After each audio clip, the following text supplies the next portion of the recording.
Our academic and applied esports program provides our competitive gamers a national stage to compete with other Division One universities. Our academic objective allows us to use esports to foster innovative, interdisciplinary connections. Esports right now is an ever-expanding career field, and having the opportunity to showcase its many facets through education is really inspiring.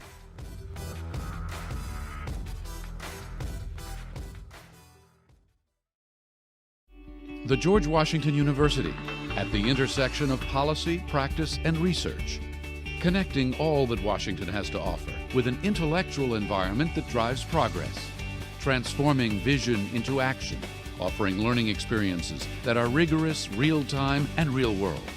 In a city shaping the future, George Washington is a place where faculty and students don't just study the world, they work to change it.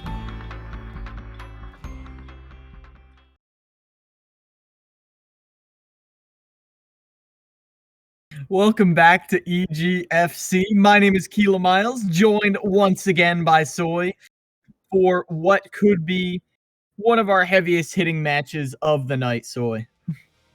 Yeah, this should be a fun one. William and Mary, the Tribe, going up against George Washington University, the Colonials. And these are two teams that we have had our eye on ever since the end of last season. Should be a fun one. Yeah, George Washington, as we keep saying, is on a massive come up.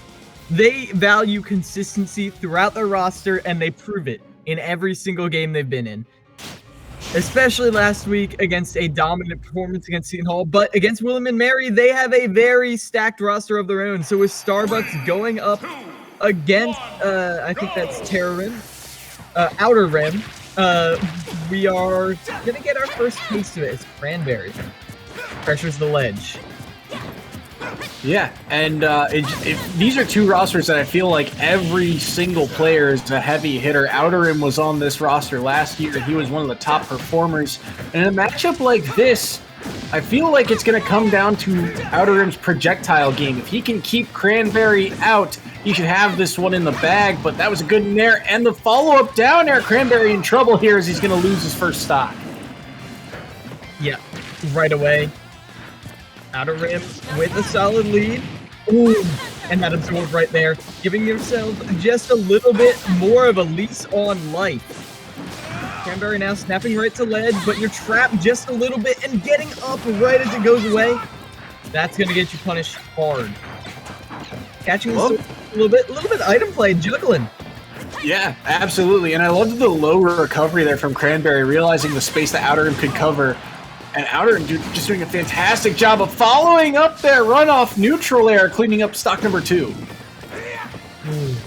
Yeah, Outer Rim coming out with a vengeance right now. Not looking to be outdone by George Washington University, looking to start out with a massive lead. As they're like, hey, you got some upsets last year. Don't get us wrong, it's impressive. But you're up against a new William and Mary. As that is a nice parry right there, pressure on the shield. But you do get caught by the Arc Thunder. Outer Rim keeping the pressure on, but now forced to tech away. Very nice, not rolling into that. Cranberry looking for at least one stock right here, but caught by that arc fire. It's an invitation for an up smash. A dominant 3 stock to open up William and Mary versus George Washington University. Huge win there by Outer Rim, but this is something we are accustomed to. Outer Rim is a fantastic player, and he's showing his proficiency there. I mean, Cranberry, he had his moments in that stock, but just could not find a way to close out. It just felt like he was on the sides of the stage for so long. Even when he had center stage, those projectiles, Outer Rim did a beautiful job of pushing him to the ledge with it. Yeah, and then once you're at the ledge, you're stuck there. It feels like indefinitely. You finally choose an option, you neutral get up into shield. That works, right? It's online. Suddenly, you just get hit by the charge forward smash because Outer Rim does not drop those ledge traps. It's practice. It's a set play. And that's the kind of set play that gets your stock taken so early, repeatedly. Yeah, no, absolutely. And Roy is another one of those characters that, because they're a sortie, dealing with projectiles can be difficult, but that's what makes Robin such an interesting and difficult matchup, is that Robin's got his own sword that you have to play around, but then he's got those projectiles that are just so powerful. Yeah, powerful indeed. As now you got to find a way as Cranberry to get around that. I would think maybe you would want more platforms, but I feel like the platforms are going to hurt you more than help you in the end. Like, think about how many setups that you can get from a tech chase read. So many. It's just an invitation, but I don't want you to go to FD too, because then you have no options getting off ledge. They were just being outplayed at every turn. This might just be a hard reset for George Washington University unless Cranberry makes miracles happen. And I have to think it's either a run back here or maybe a stage like Town and City. No, they're going to run it back to Pokemon Stadium, and we'll have to see what the adaptation is here for Cranberry. How does he deal with these projectiles? An immediate hard read right there. I like playing under the platform like this as Cranberry slowly tries to take space, but going for a committal option like that in front of Outer Rim after they've just demonstrated what you can do, that's terrifying. I do like Cranberry's side B there. We saw him use that side B a couple times last week. And he used it in the air, and I really like that adaptation because it drags you down, allows you to combo it through, and that side B is very powerful. But Cranberry, once again, on the ledge. How do you get up from this great stall out? And that nice little bit of percent. Cranberry. Oh, I love that. Just the first hit of Dancing Blade. And now, you've got Levin Sword out of the picture. Thunder pressuring you down, but you're eventually able to weather through the storm. They have them at ledge. Outer Rim, not nearly as dominant this time. They're able to shield the arc fire, but it's able to convert it into a grab. Both playing around their shields so carefully, neither wanting to give up this first stock, but Levin Sword off the table. This is where Outer Rim has to be really careful. He loses a lot of kill power with that sword being gone, and he's going to stall out here until he gets the sword back. Ooh, that dash dance right there, right in front of the shield, saying pick an option. I dare you, I dare you. Eventually Outer Rim just chooses to reset the neutral, but the side B at center stage will be enough to kill. Cranberry able to get their first stock. With the last hit of side B actually sending him away from Outer Rim, and that up B gonna get some damage, but that will do it. Stock number 1 off the board of Cranberry. Actually a situation right there, but Cranberry smart, dash dancing around under this platform, holding on under center stage, but the Arc Thunder is able to give Outer Rim the chance to take more stage control. Making great use of it, but there's the quick projectile usage that we see Outer Rim use, and then there's a good back throw, so back to the ledge once more. Good nair to cover the jump. Wanted the spike, but could not land it, and the situation's been reversed. And that was a meaty hit right there, but now you're caught in the arc fire, not really in a position to punish too hard off of it, so Outer Rim, gonna let them go for now, but it's still keeping it even. Good forward tilt. That's the first real mix-up on the ledge, but that up smash will do it. Now, landing with the Arc Thunder gives them an opening, but nice tech away to keep yourself in check. Outer Rim now is pressuring with this sword. It's so low on durability. You got 1 or 2 charges left, and now it's gone. Meaning that you gotta get aggressive.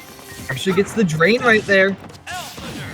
Undoing a lot of Cranberry's hard work is Outer Rim on track to get this win. Jab into up there. Might have gotten a little more mileage out of it. Didn't get drained. Is now playing under this platform. Not able to avoid the arc fire forever. Cranberry at such a high percent. There's a good down tilt. Can't follow up with that forward tilt though. Just looking for that one opening. But Outer Rim making himself really difficult to track down right now.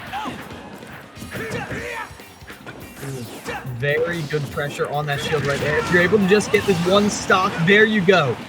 we've seen Roy blow up stocks before, but even if you don't, you definitely stop the bleeding a little bit. As you do get finished with just 1 stock left, the 3 stock is still going to hurt initially, but you still, by getting those 2 stocks off, getting those 2 points off of William and Mary's score, Cranberry has made this a little more winnable for George Washington. Yeah, after that first game where Outer Rim just felt like he was all over the place, Cranberry did such a good job of adapting, but in the end, it just wasn't enough. Too much pressure.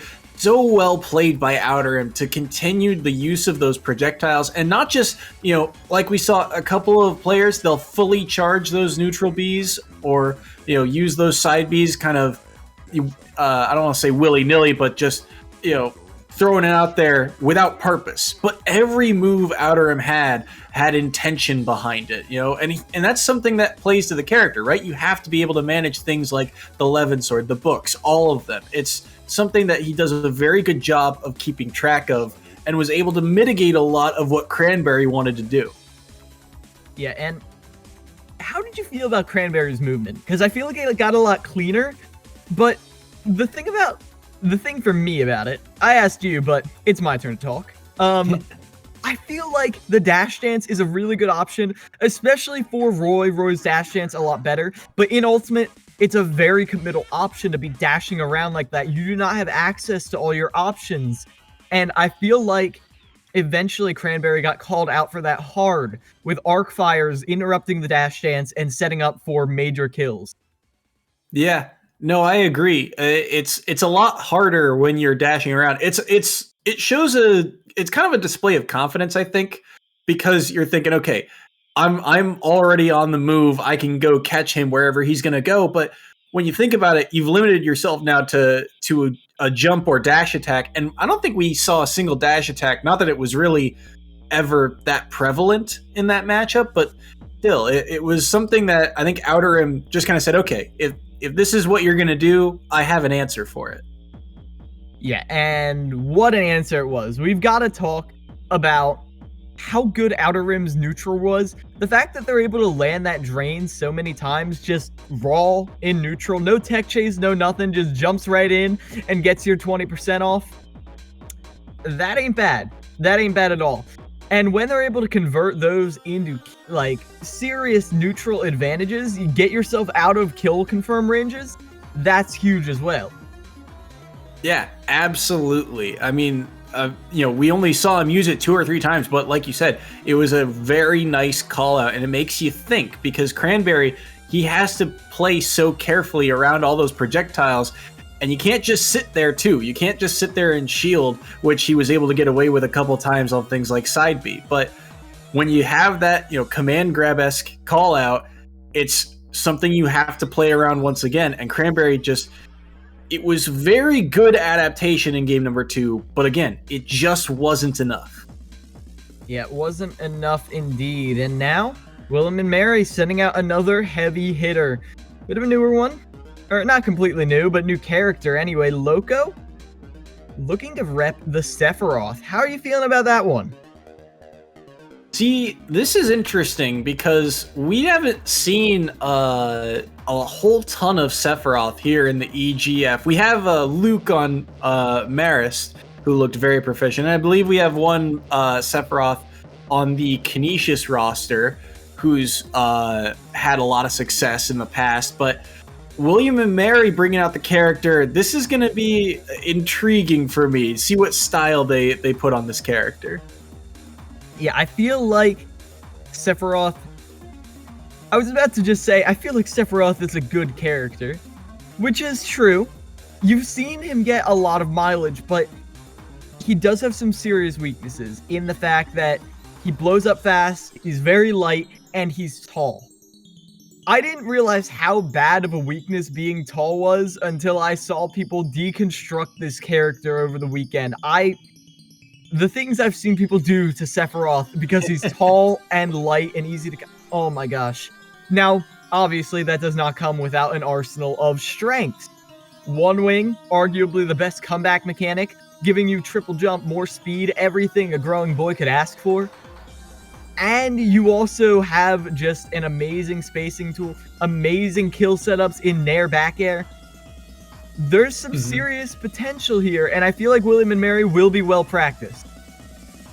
Yeah, absolutely. And it's something to always keep your eye on for, because Sephiroth is one of those characters that in certain matchups can just kind of take over a game because of the space that they can cover. That neutral B on the ledge trap is always something that's in the back of your mind. So this is a character that I think controls the pace of matchups very well. And that's something that William and Mary, as a roster, I think all their characters, all the ones that they play, do very well in this matchup. So George Washington, they're going to have their hands full. Yeah, and it looks like Jacko83 is going to be the pick from George Washington University, which I don't know a lot about them. They are one of the new players on George Washington, one of the freshmen. Now, George Washington University has very high standards for letting a freshman onto their team, so I have to assume, based on reputation alone, that Jacko83 is going to be a threat. What kind of threat? That is entirely a mystery for me and William and Mary.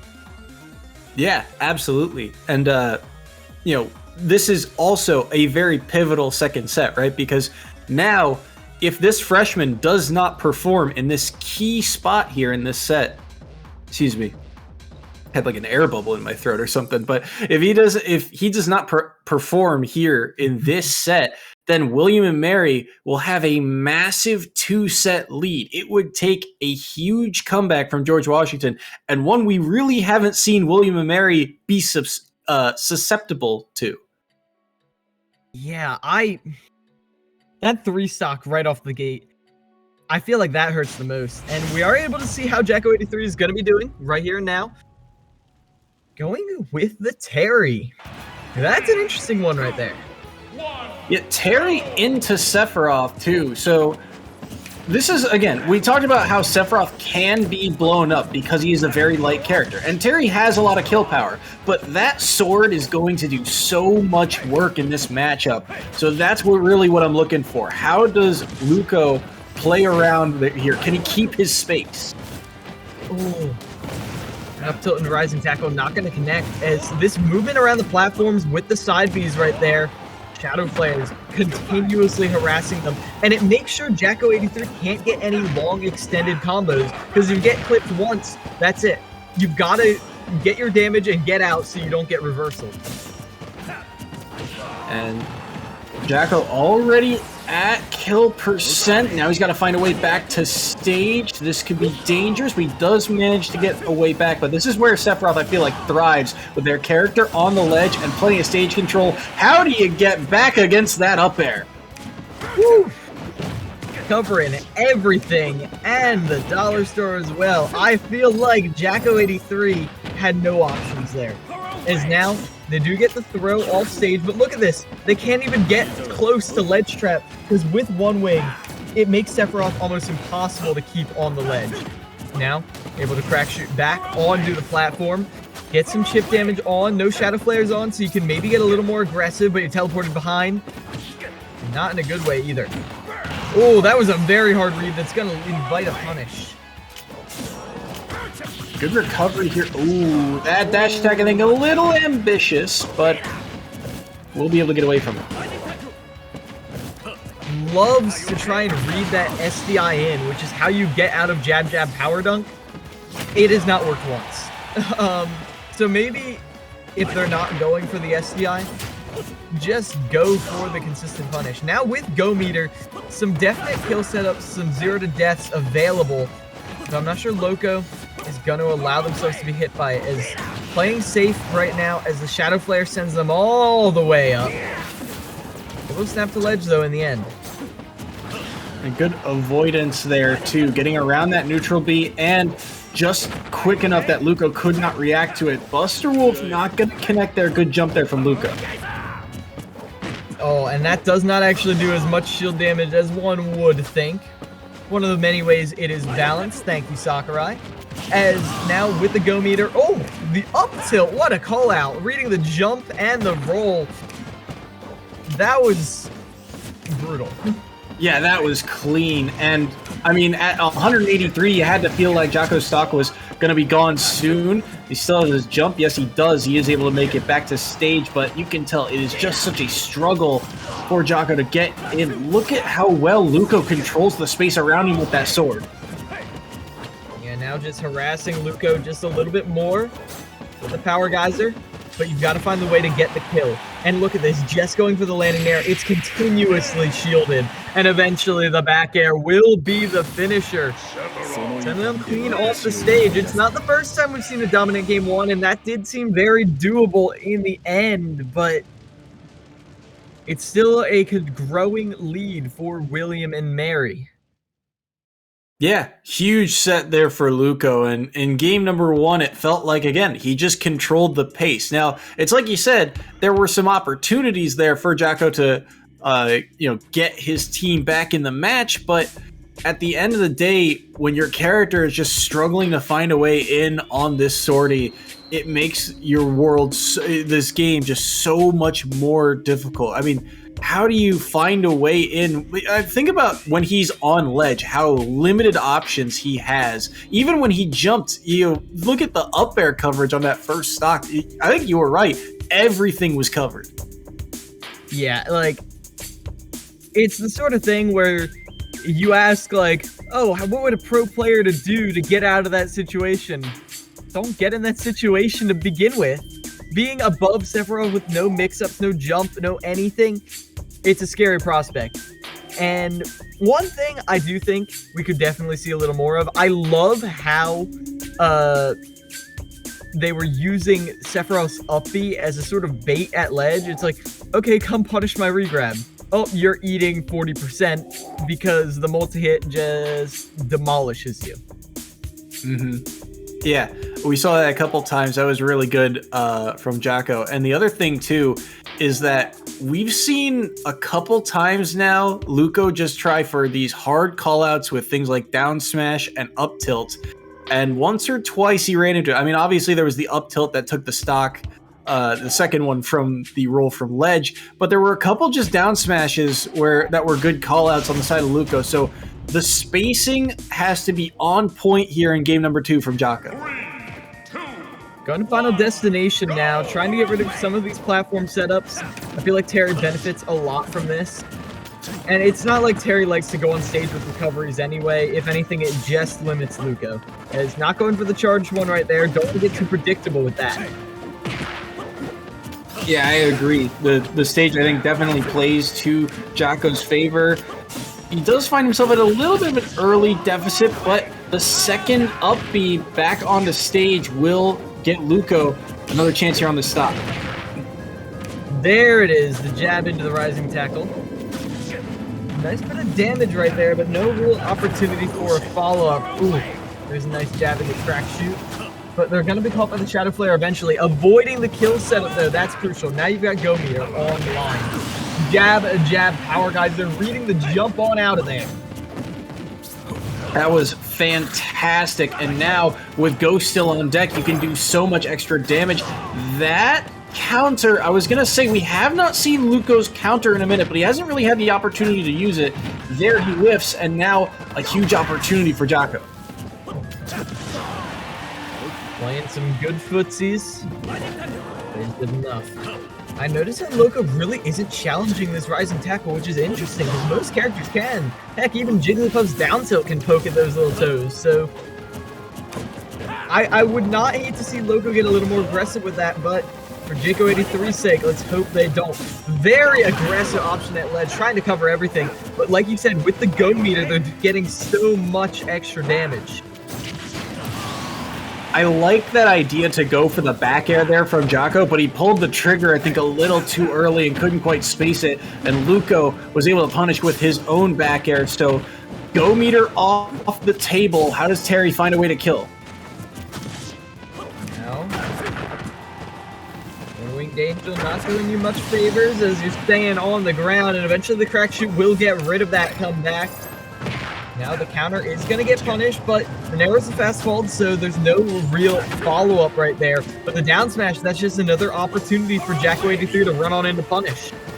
Yeah, and that was a great punish too, because that side B sends his hitbox over top of the down smash. Those counters have been a little ambitious, and I wonder if he's meaning to do turnaround side B instead, but either way, it's an opening for Jocko. Look at all the damage he just did there. Yeah, and even though the dash attack will send you off, good drift to avoid any real punish. Really good sweet spots as well. Oh, I love that hit right there. That forces them into a position where they can't try and ledge trap you in the slightest. Now Go is online. One read is all you need. But going for a predictable option like that, that's exactly what you did last time. And you know they're not going to let you get away with it twice. Ooh, I like that setup there, the up tilt into it, and you can tell he wants it right now, but gets a little greedy on his spacing, so Luco gets him down to his last stock. Now, this is very doable for Luco right now to clutch it out with the one-winged angel. Going to just snap to ledge, not chancing any sort of shenanigans. A lot more respect coming out from Luco. No more of those up Bs at ledge. Oh, the forwarder actually caught him, and this could be dangerous. Wait, the jab and the rising up B, and he's got it. Jocko on the board for George Washington. And with that, George Washington has a fighting chance in this yet. They're still definitely behind. It was still a close game. But that 1 point on the board means a whole lot more when it sets you up for a possible many more. Now, on Final Destination, it was very hard for Sephiroth to kind of escape from ledge. There weren't many mix-up options, and Terry was able to cover so many of them. Now going into a counterpick that presumably has platforms, how are you thinking? Well, I mean, I think it certainly plays to Luco's favor, but I'm not sure which stage he'll opt for. It's going to be very difficult. I think, again, this is one of those things where for Jocko, he's got to be very careful about picking and choosing his ways in and out, because on a stage like Final Destination, you have more opportunities to go in for damage where Terry can really thrive. But now you're going to be going to a stage with a lot of space to work with, and that just plays, it all just plays to Luco's favor. Yeah, and Terry does have trouble getting through that space. You saw using the crack shoot, using the power geyser to try and take space systematically, but it took a lot of neutral wins just to get in on Sephiroth. Like, how are you envisioning them getting in?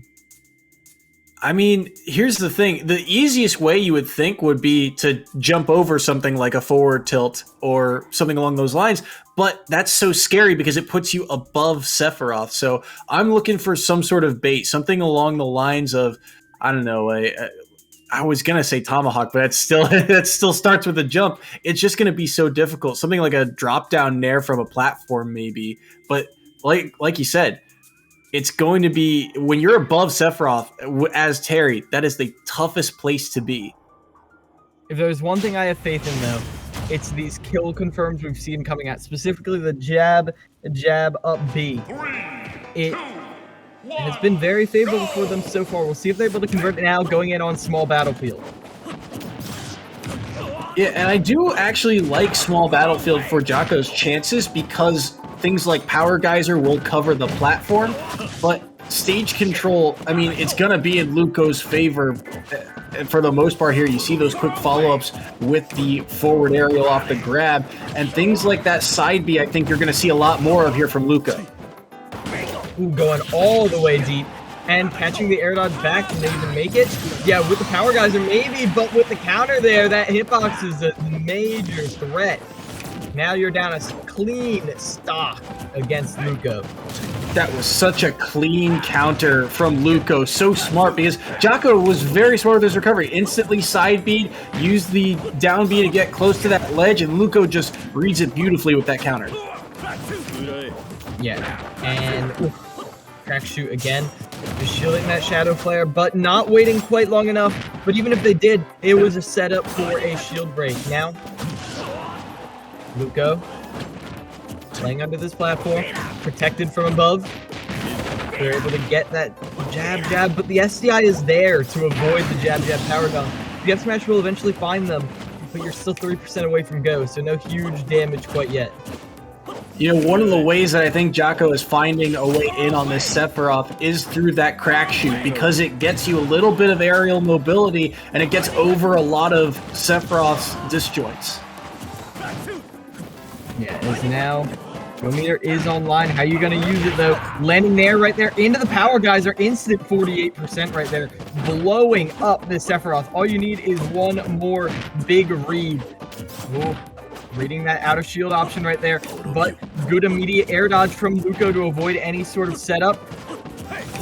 Just little taps, and it's terrifying knowing what could be set up off of those. But now you have to shield that Shadow Flare. Now you have to hand over the reins to Luco for the momentum. One wing versus go, comeback versus comeback. One big hit could decide this stop.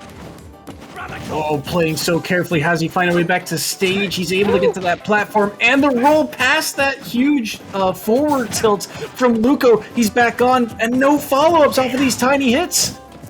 Man, no I was just complimenting Jaco's kill confirms, and finally they're able to get it, bringing it back on this stock.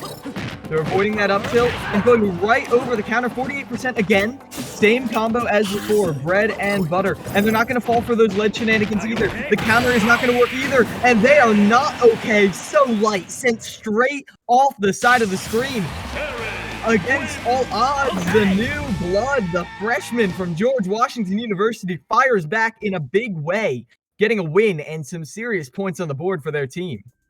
What a turnaround from Jacko, and you could feel the momentum swing the second he got the Nair over top of that counter. You went, oh no, Sephiroth is a light character, and he still has Go on his side. What a great catch there. And I think all of those little taps that he never followed up on, I think he was just seeing which way Luco would DI out of it, what he would do. Would he hold shield? Would he jump? Would he air dodge? What was his defensive option? And that led to the Buster Wolf to take that second stock off the board, and eventually that Buster Wolf to take the third stock. Yeah, those had me holding my breath. Those had me shaking my head. I was like, oh no, just finish it, just finish it. You could hear the violins going. The tension was high, and it just kept escalating again and again and again. But the comeback was real. And eventually, with that, Jacko is able to make quite a name for himself, taking a set off of Luco right there. Very, very nice from George Washington University. They are still a competitor in this yet. Yeah, that was a huge set. I mean, remember, if William & Mary takes that set, they're up a full 2 sets, and a lot of points are headed their way. But because the sets are now 1 apiece, it's only a 3-point lead, and the minimum you can earn is 4. So this is and we say this a lot, but the third set is so pivotal. So I expect another, heavy hitter from both sides to be entering the match here. You say a heavy hitter, but again, George Washington's whole thing is that all of their roster are heavy hitters, and William & Mary's is too. So it really is the genre of heavy hitter that needs to be determined. As George Washington University have some tricks up their sleeves, both these teams have a very reputable Wii Fit trainer in the form of Rip Van Winkle and North, I believe. Mm-hmm. I imagine you don't want to put them up against each other, just because I feel like that robs you of any sort of advantage you have. But, like you said, we will be seeing North is the pick from William & Mary. Interesting. And it's also something to take note of, too. Because both of these teams have a Wii Fit trainer, it's not like that is a kind of character that will throw people off for either of these teams, because they're on your team. You're going to play against them. You're going to have that matchup experience. Now, there will be some difference in how in the style that they play that Wii Fit trainer, but it's not like you're going to be thrown off by a hitbox or something new. There's no lack of experience on either of these rosters. Yeah, you know these teams play each other non-stop, so the Wii Fit Trainer, not an unfamiliar matchup, but even with matchup familiarity, as anyone from New York can attest, it does not make the character that much easier. Oh,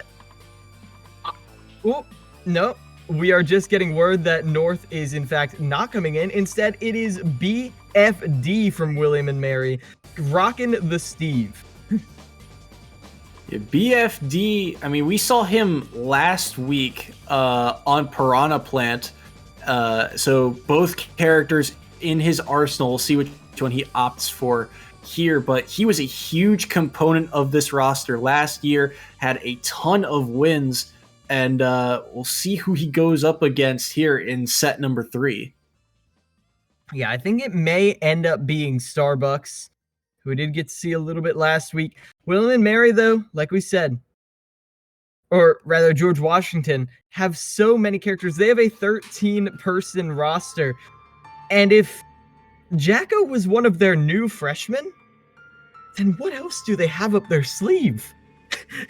That's what's scaring me about George Washington University. They're just such a big unknown.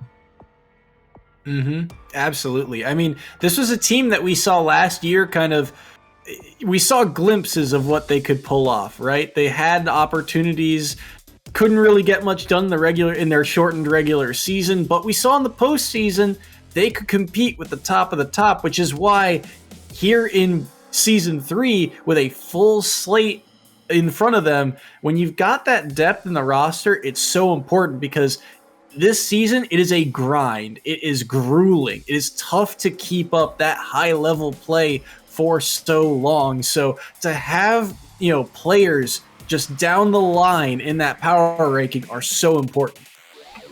Yeah, I certainly agree. As William and Mary prepping for the next game, looking like PS2, the standard pick is going to be our battlefield. Not the actual battlefield. Our battlefield going into this next set.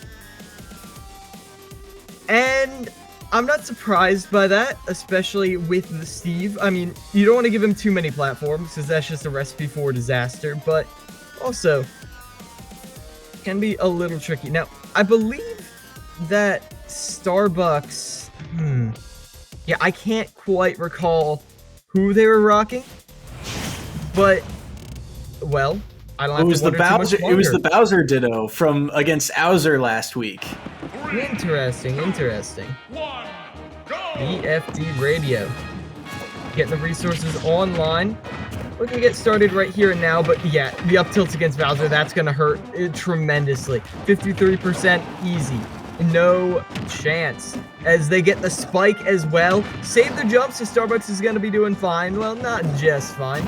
As nice ledge trapping. Instantly detonating that TNT right there. Oh! The threat range that BFD manifests from the air is terrifying. That was a commanding first stock against Starbucks. And of course it was, because Bowser is a little bit of a heavier character. He's going to get these combos on him, but just the fact that BFD was so clean at cleaning up that stock, and like you said, the spacing is just on point. And again, this is another one of those characters in Steve that just controls the pace of the matchup. Starbucks has to pick and choose his ways in and out, and it's just so difficult with all these block setups. And talk about controlling the pace of the match. Look at how much they have been building, and I like to see that right there. BFD saw that Starbucks had constantly been destroying their blocks, so what do? They drop down to punish instead of trying to mine behind them. You set up the obstacle, wait for them to break it, and then punish them for trying to. It's so many options right here. As they're able to get up to Diamond right now. Won't get to use it on this stock. Grabbing them out of the Flame Breath as well. Want to keep this stock out of here.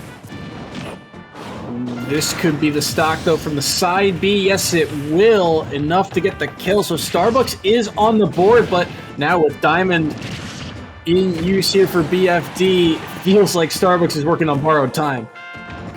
Very little iron, though, but enough to get the stock, and now you got time to mine away. In the corner right here. Gonna be actually stumped by your own block, but now you can take Starbucks on a ride. Not quite a magic carpet, though. As we're forced to... Ooh, That Mind Guard actually slowed down the up B, gave BFD a little more time to adapt.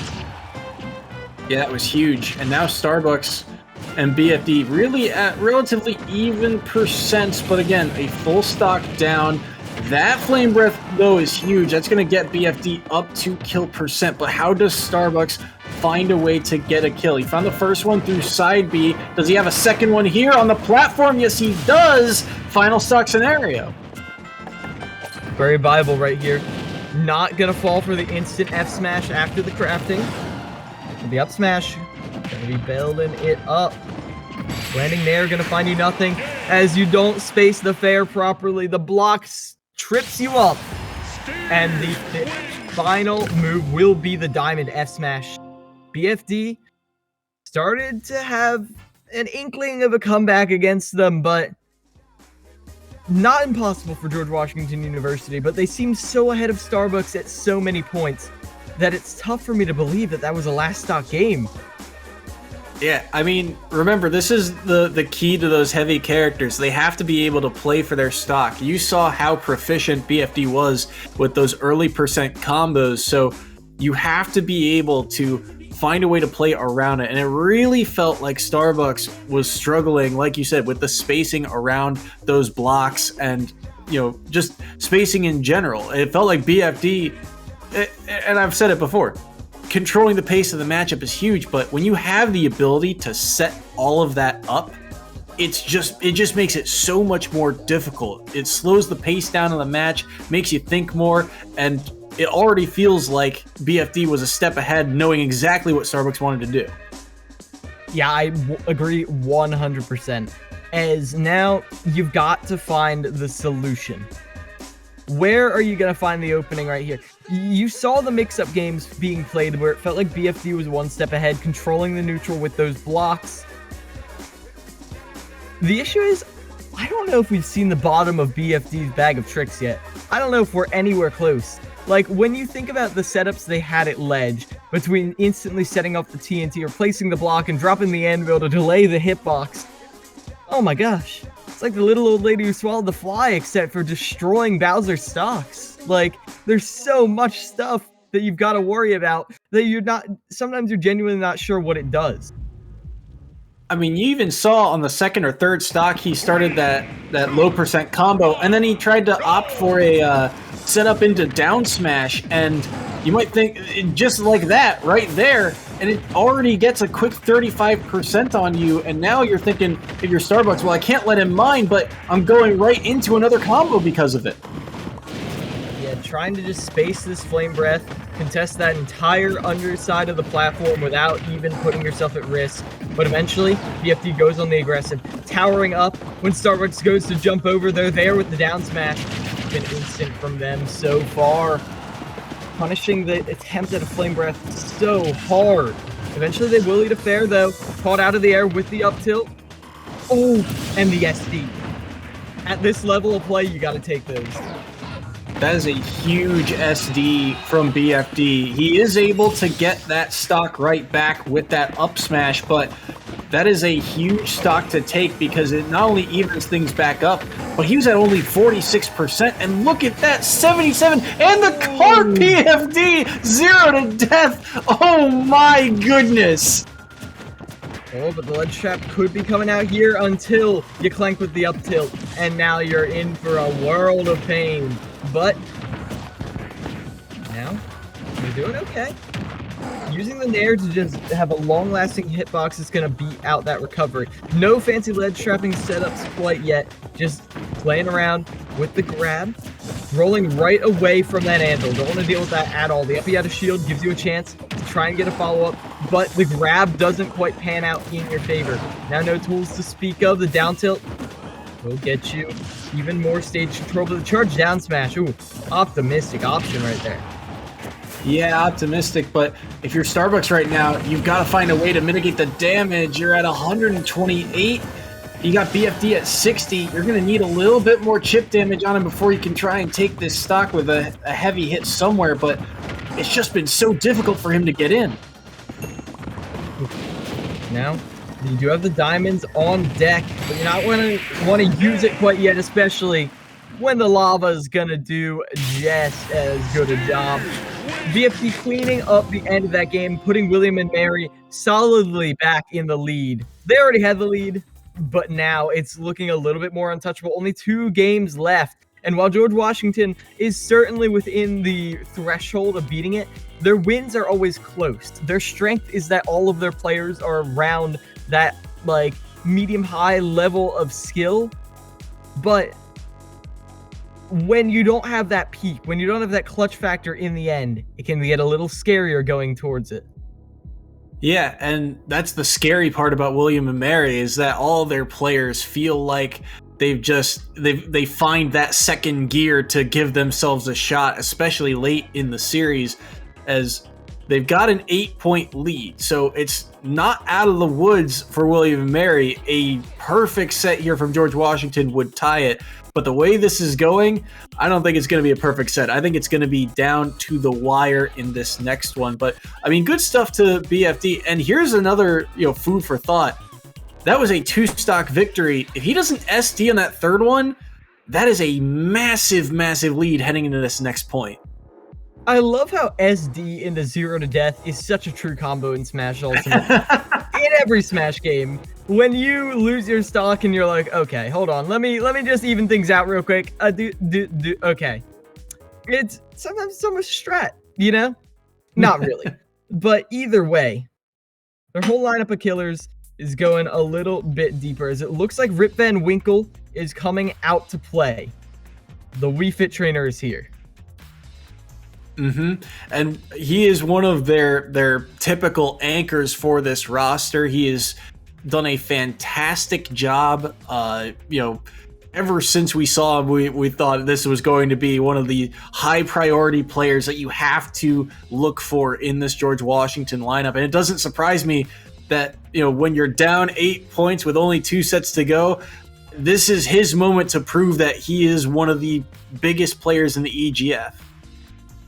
Yeah, and I mean, it's no surprise that they're coming out this early. You want to make this last game definitely more achievable, as Dizzy Stylish is going to be the pick. Dizzy didn't know exactly what their main is going into our interviews. However, they are a starter on William and Mary. So obviously, they're not doing too bad in the tryouts or anything. Yeah, absolutely. Dizzy, we saw last week go Bayonetta against, I believe it was Aloma Mola in that win over St. John's. And his Bayonetta looked very good. And we'll have to see how that matchup works. A Bayonetta versus Wii Fit could be very fun, but Dizzy, like we said, not their only character in the bag. So here it is, Bayonetta. That's going to be Dizzy versus Rip Van Winkle's Wii Fit. And the Wii Fit trainer going to be an opportunity to attack.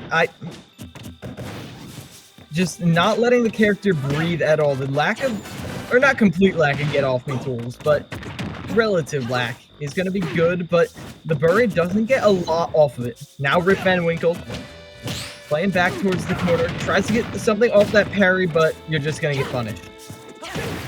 And Dizzy is one of those Dizzy is one of those players that on this Bayonetta, they have a lot of combo ability. Bayonetta's combos can get you up to very high percents, but this is going to be where the struggle of the matchup is, and can they find a kill move once they get Rip Van Winkle up to those high percents? But Rip Van Winkle doing a very good job of making himself hard to track down here, only at 52.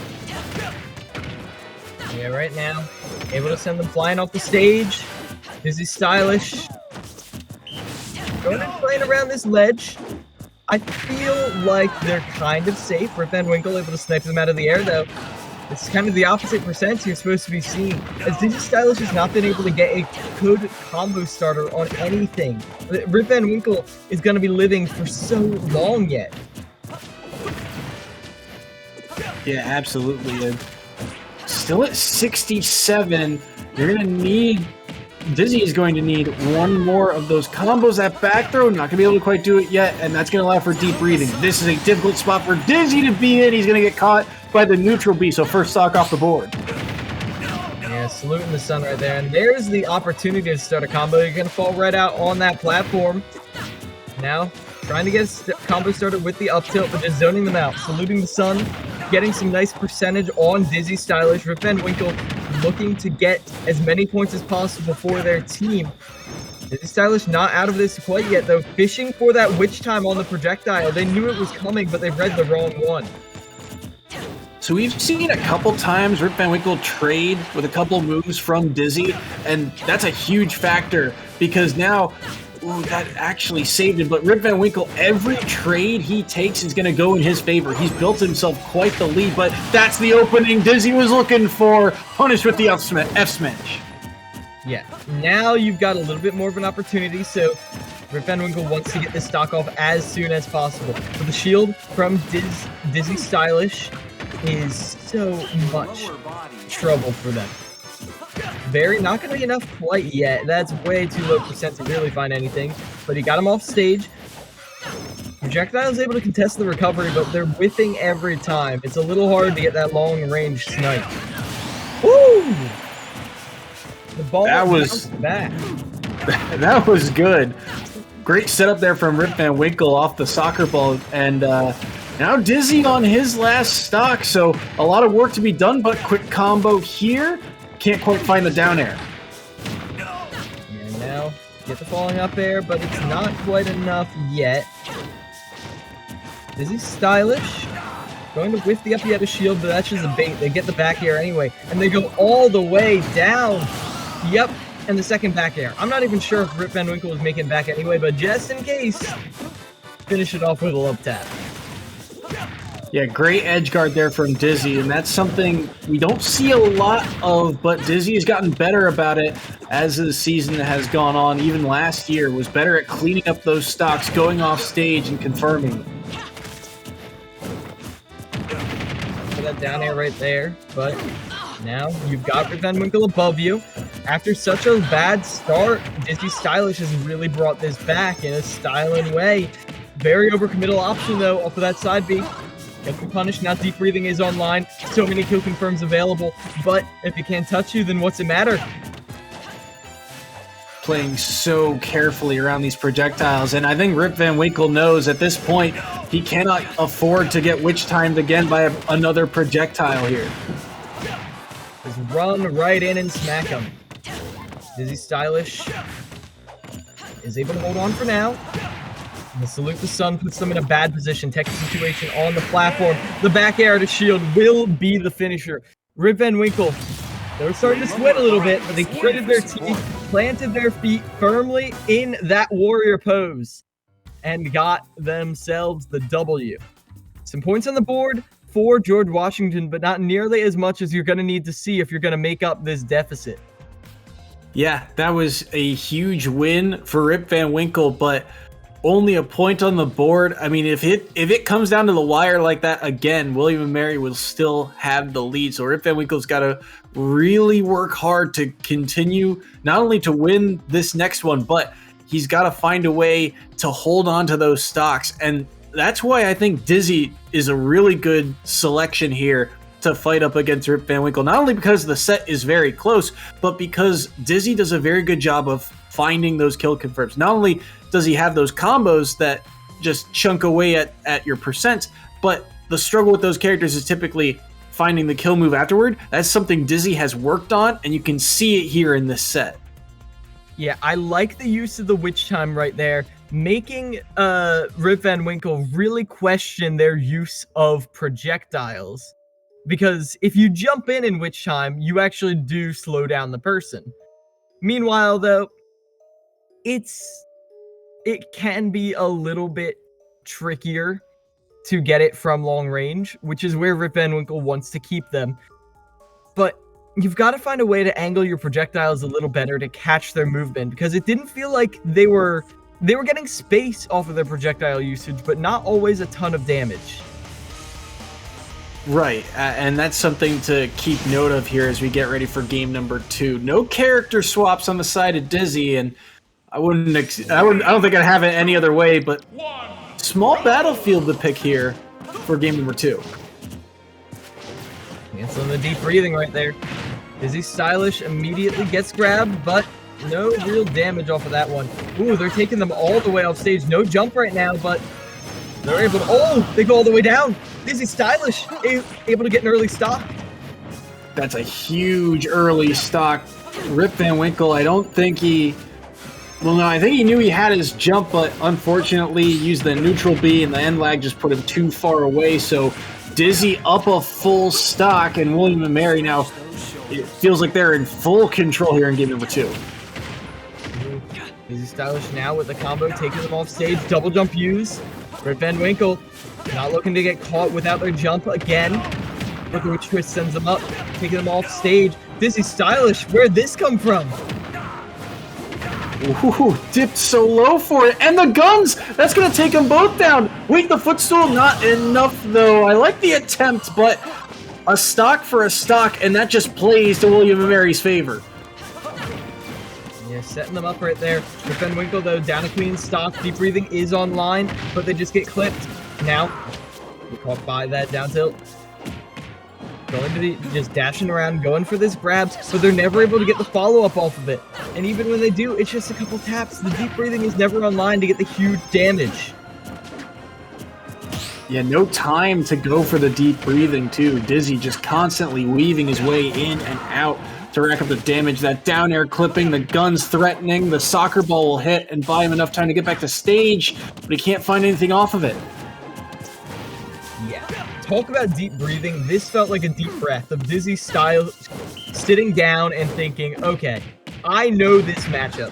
North plays it with me all the time. I can't let myself get caught in their bag of tricks. But Rip Van Winkle is more than just tricks. They have some options right here, but they're forced to go high by the guns. Those options slowly being stripped away. Smack Dizzy Stylish with the ball as they're trying to get back to stage. But the force match isn't going to connect. Ooh, great job playing around that corner there, the ledge. And now Dizzy waiting. Dizzy's doing a fantastic job of burning Rip Van Winkle's defensive options. He hasn't caught him out yet, but he's starting to catch on as that's a big forward smash. Dash attack right there. Not quite going to be the setup you were hoping for. Just playing for one hit at a time right now, and one hit is what Dizzy Stylish gets. Going up 1-1 in this set. Huge turnaround here in game number 2 from Dizzy. I mean, obviously that stock, that SD from Rip Van Winkle really hurts, but at the end of the day, Rip Van Winkle was able to mitigate the damage, only gave up one stock there, and I feel like Dizzy is really starting to catch on now to the way Rip Van Winkle wants to play. If you want to play around the corners of the stage, that's fine. Bayonetta's got all the presence in the world off stage, and I really loved the use of guns by Dizzy, especially later on, because it forced him to burn his jump. And Wii Fit Trainer, once that jump was gone, you know they have to either air dodge or use that up B, and it's basically like going down a checklist. Just, all right, jump is gone. Air dodge is off the table at this point. The up B is next, and he can just go down from there and figure out what he wants to do with it. It was really well done by Dizzy. Yeah, I do agree with you right there, but I do also feel like Rip Van Winkle can clean a couple things up, as we're going to see them try to do, because they're only getting a couple percent. They're not getting any huge combos. Not that Wii Fit has that many, but when they have the deep breathing online, you can get some serious damage off of falling up airs, off of even some nair conversions. So if they're able to see that a little more, I have faith. Yeah, absolutely. And Rip Van Winkle here running it back to small battlefield, so we'll have to see how he does. He's already in the blender, though, with this combo. 74 off the bat. The deep breathing up, but the bats within get Dizzy Stylish out of dodge scot-free. Now, 60% online. We'll do a little something with that, but again, Van Winkle stuck at the ledge, and the jump is caught. That's a forward smash. Dizzy Stylish up a stock again. What a huge forward smash from Dizzy. And that's just a hard call out. He's been spacing those soccer balls so well from ledge, but could not space well enough around the giant fist. Oh, and the combo continues. Dizzy Stylish taking them all the way up. Is it off the top? No, not this time. As they're able to continue it though. Just jab him for a second there, and finally the down smash takes it, but 106%. That's one heck of a lead.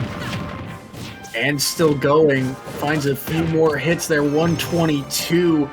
But this is where Dizzy has to be very careful. Finds the back air guns. That should clean it up. They're strong enough. And now Dizzy has Rip Van Winkle on his last stock.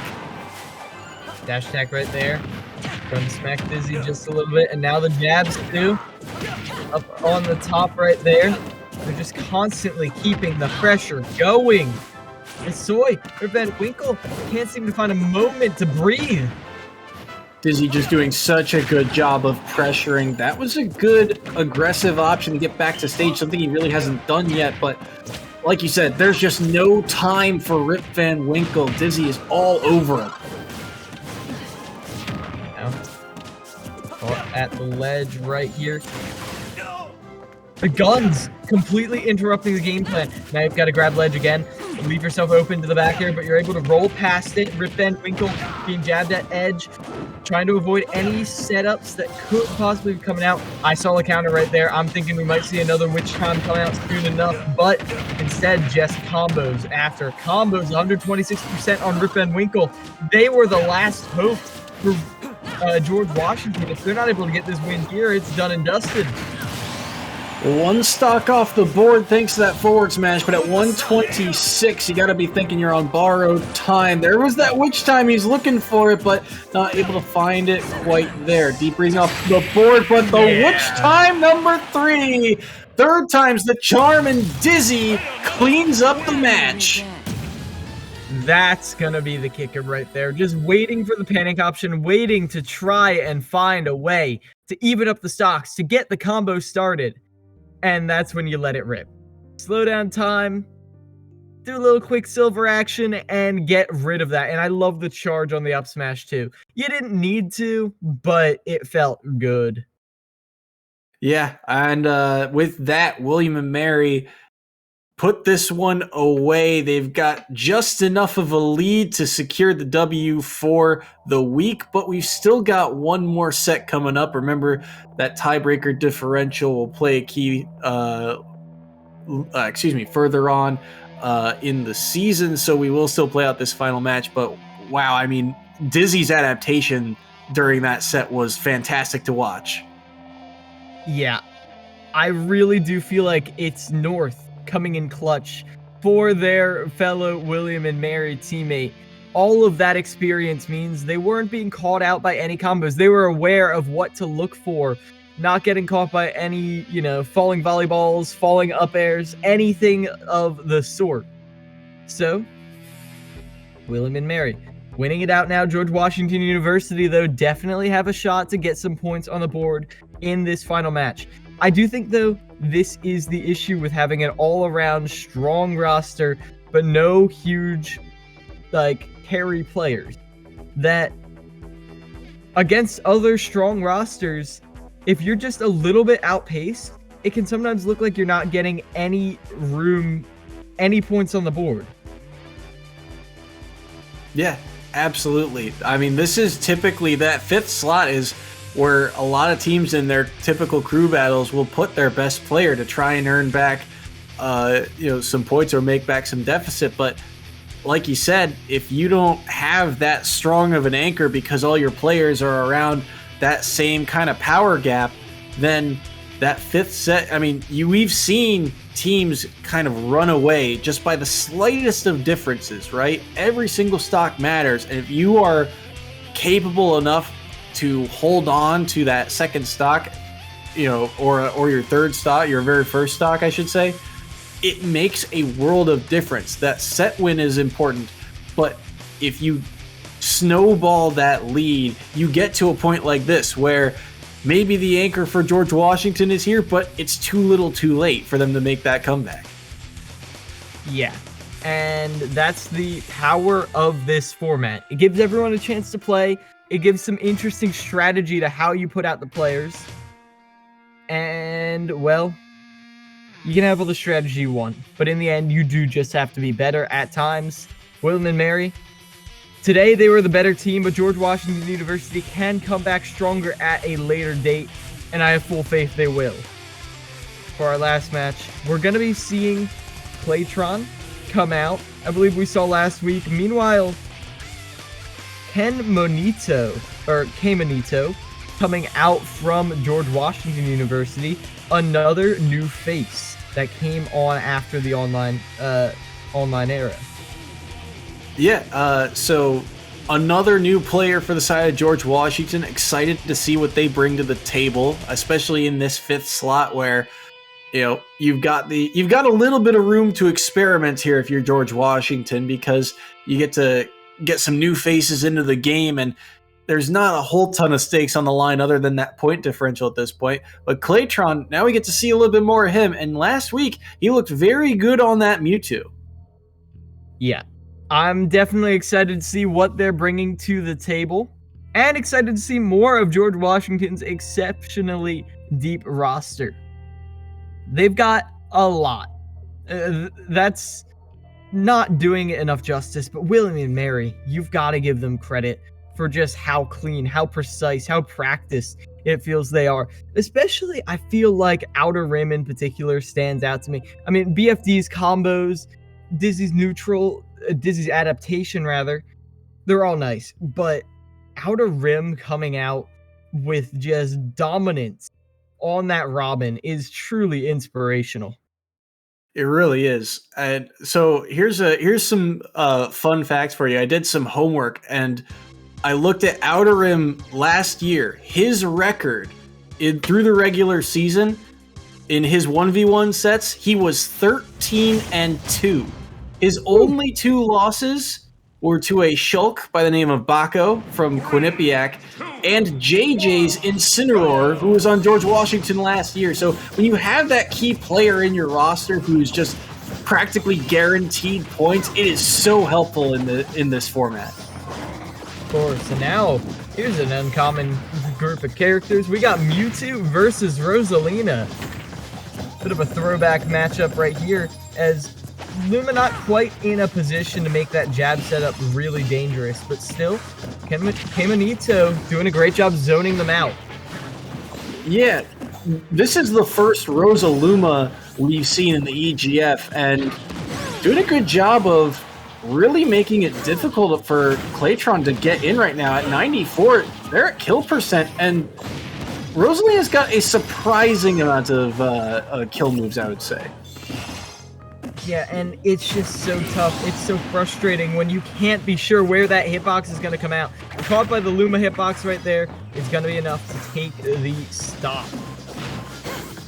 Yeah, very strong stuff. And that's one of the things that you have to look for. One of the keys to playing against this character, Claytron, going deep. I thought he had that back air for a second, but Luma being on stage is one of the things you have to worry about, because when Luma's off stage, the character struggles a lot. So if you can deal with Luma, this character becomes a lot less scary. But that's the problem, is that dealing with Luma is so difficult, especially when K-Monito is playing so well defensively. Oh, that burst forward air, though, is going to separate the two. You got to be wary of the Luma, though. You're able to drift out, get the back air. Tail will finish them off as Claytron tries to stabilize in the corner here. Yeah, very good stuff there. And getting that back air off before Luma could get there was huge. As Claytron at 112, and that's a well-spaced Luma, but great forward tilt to get Luma away and off stage. Now an opportunity, but it's taken away. And there as well, Claytron not given a moment to breathe. Able to avoid that forward tilt, but they feel no reason to approach. For Claytron, I feel like that's just a win, getting rid of the Luma, but eventually trying to get in there, trying to be the finisher, will invite a punish.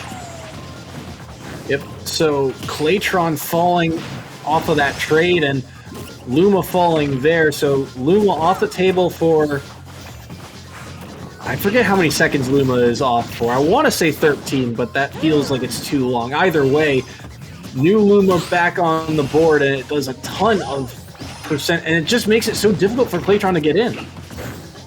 Yeah, and now they're just being ping-ponged around. It's like doubles combos. Gonna be caught by that little wave of a dash attack. But even catching that nair right there may not be enough. Getting rid of Luma, though. It's a good start. How are you gonna find the hit on Kimonito, though? That is the question. Able to just get the chip damage. Good hit in there by Kimonito, and that up smash. The spacing of Luma is very strong right now from Kimonito, and Claytron, he did a good job of spacing it around that with his own forward air, but that down air, just strong enough, will secure the stock, so that is a 2-stock victory for the side of Kimonito. Yeah, and very, very nice indeed.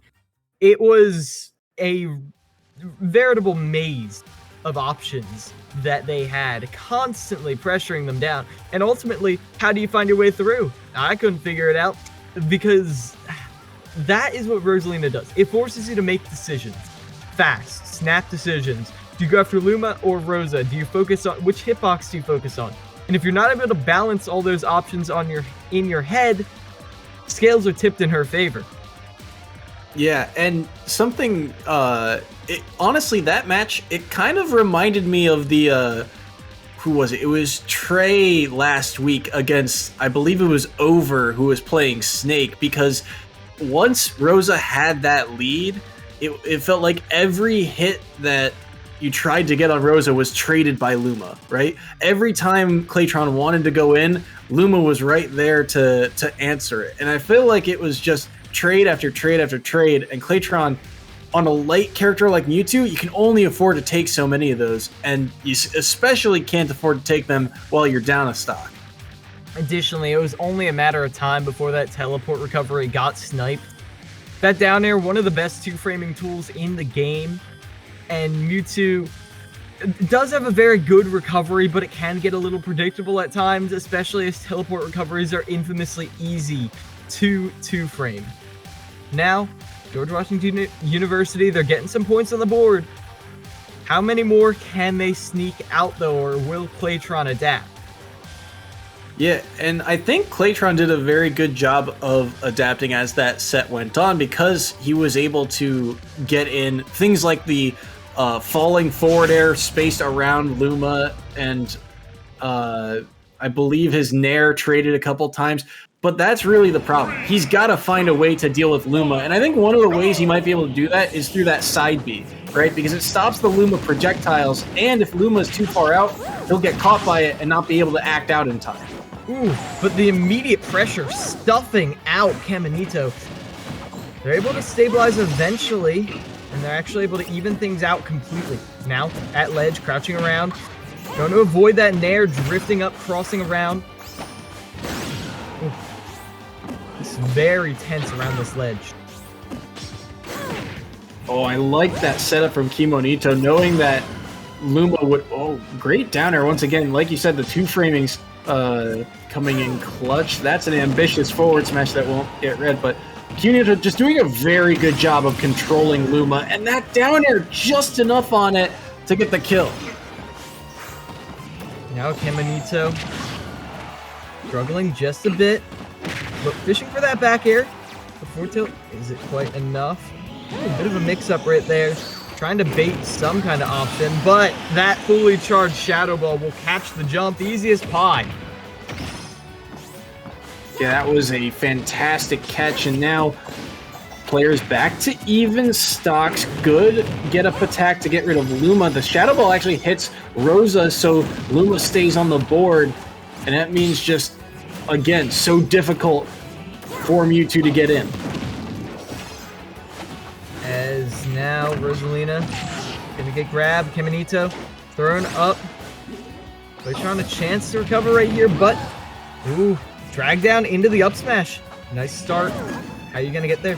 Maybe a down smash, but instead, Claytron is really just playing this safe, teleporting right behind them. Whew. A very aggressive option that almost paid off, but now back to getting rid of that Luma. And I like the use of the, no charge Shadow Ball, because not only does Luma not have a clean way to deal with it, but it forces Kimonito to make an action which Claytron can punish. And you see there, he's able to clean up the stock. And Rosa, a surprisingly light character, but that forward smash angled up high, catching Claytron and getting it down to a last stock scenario. Now, going to have that Nair go so deep with that, able to get back, but he's thrown off stage. Now Kimonito a chance to punish right here. Going to not connect with that Nair, but so many options just being thrown out. Able to another time when Kimonito is getting beaten up and Luma is there to save the day and get Kimonito out of trouble, and so many good follow-ups off of it. Throwing in the Shadow Balls again, controlling the ground game completely, but you're in a ledge trap situation against Rosalina. Able to get that up tilt right there. Continue building up the percentage. That lead that Claytron had, where'd it go? It feels like it was never there to begin with. Was an illusion. Remains to be seen. Is there? That was a big forward smash read, but it wasn't enough. It wasn't meant to be. As now, they're able to avoid that. They're the one being ledge trapped now, but the dash attack will reset the situation. Jabbing the shield, though, that's an invitation to punish, but they're able to avoid the forward smash. Huge avoidance there on that jab, and now back to the Shadow Balls to try and get rid of Luma. Good forward air, not going to be able to take the stock quite yet. They're both at kill percent. That down smash won't land. Dash attack to get him off stage.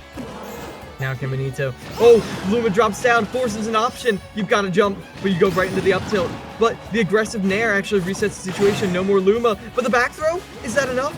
No, not quite yet. I thought it was a star KO for sure. But mixing up the recovery timing.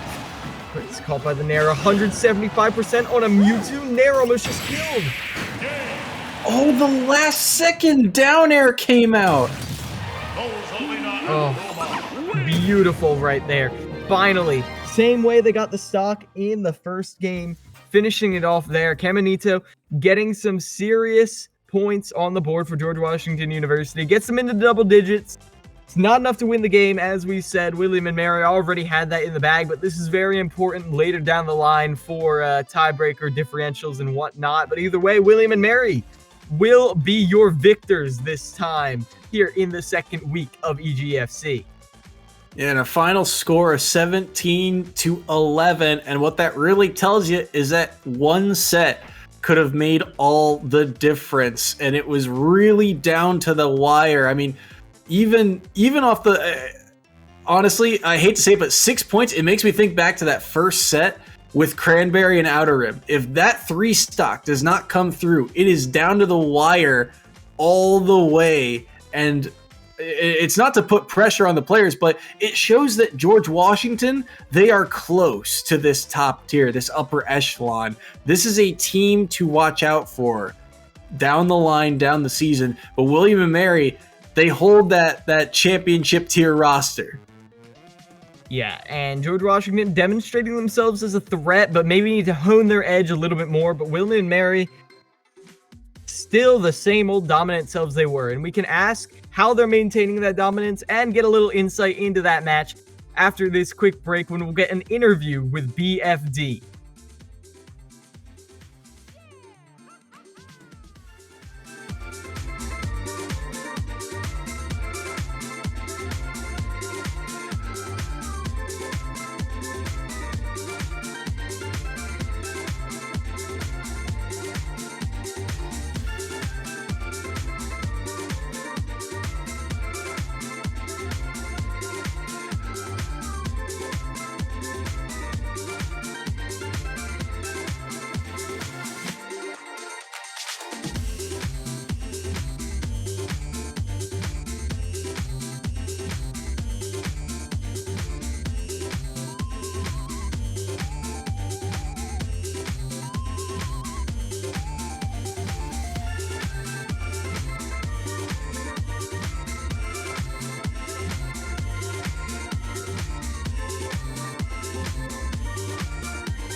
Welcome one, welcome all back to EGFC. As you can see, we got another acronym with us here, BFD. How you doing today, BFD? Oh, I'm over the moon. Incredibly happy. I mean, after that performance, I can't imagine you'd be feeling any other way. So, I've got to ask, as a Steve player yourself, how do you feel going in and you saw you were going up against a heavy? I'm not actually that good against heavies. In theory, like on paper, like Steve can like give the work to heavies, but I don't give the work that often. So when I was able to, it made me feel pretty good. Yeah, of course. And you definitely had some tricky ledge setups overall. I mean, it wasn't all in the combo game. You had a full mastery of the character, and I can't wait to see more of that. You're too kind. So, I have a question. So, I mean, you've been here, I believe, for the past year or so now.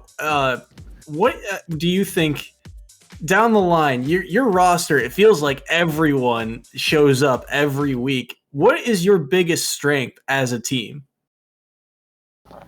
I mean, you said it, man. Like we're all kind of good, which is nice. Nobody's carrying anybody, except for Steve carrying me. It's really just a team effort here. You know what I mean?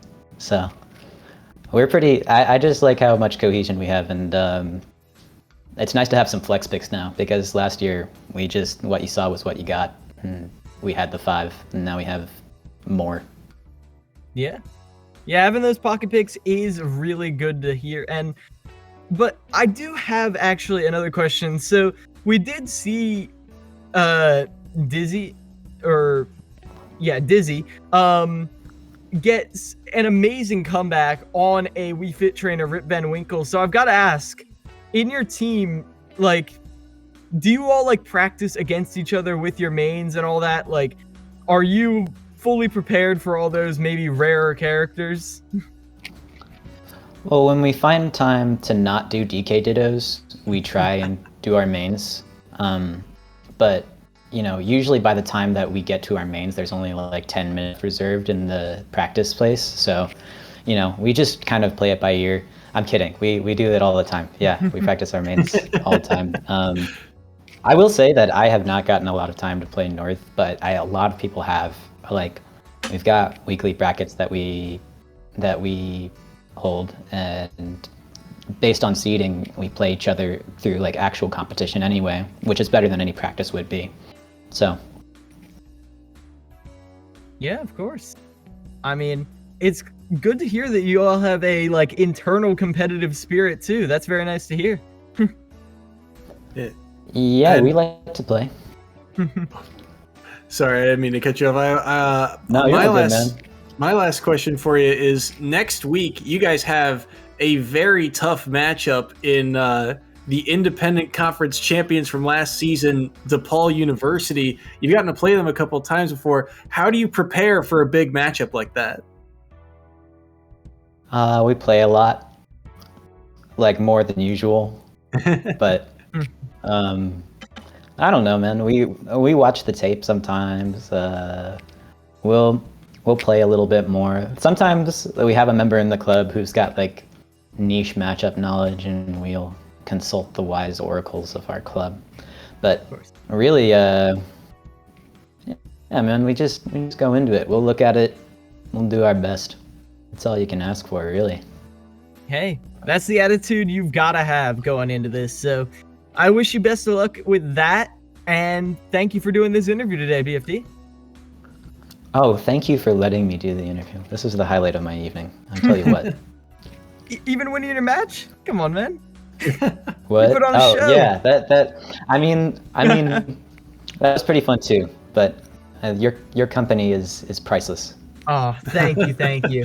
Always wonderful to hear. But our company is going to go away for just a little bit, but don't go anywhere. We are going to have one more match later tonight, so stick around. There will be one last match.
Boing! Hey, I got it!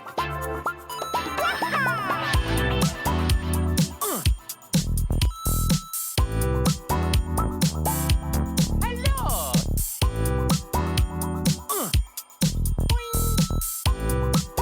It's me!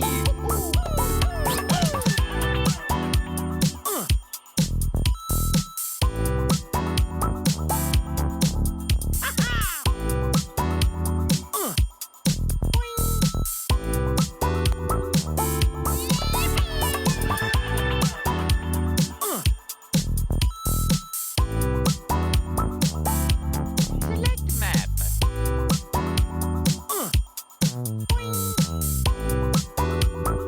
Okie dokie.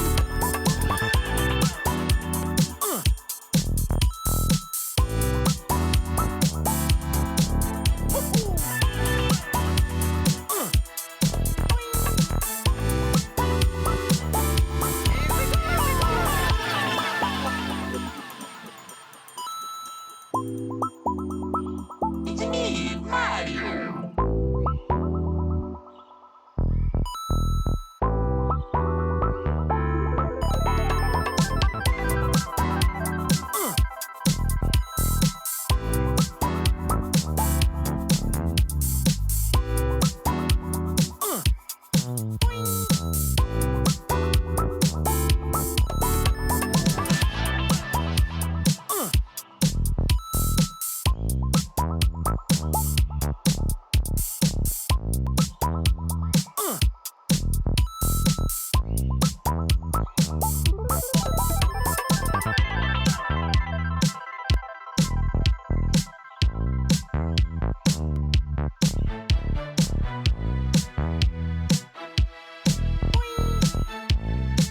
It's me.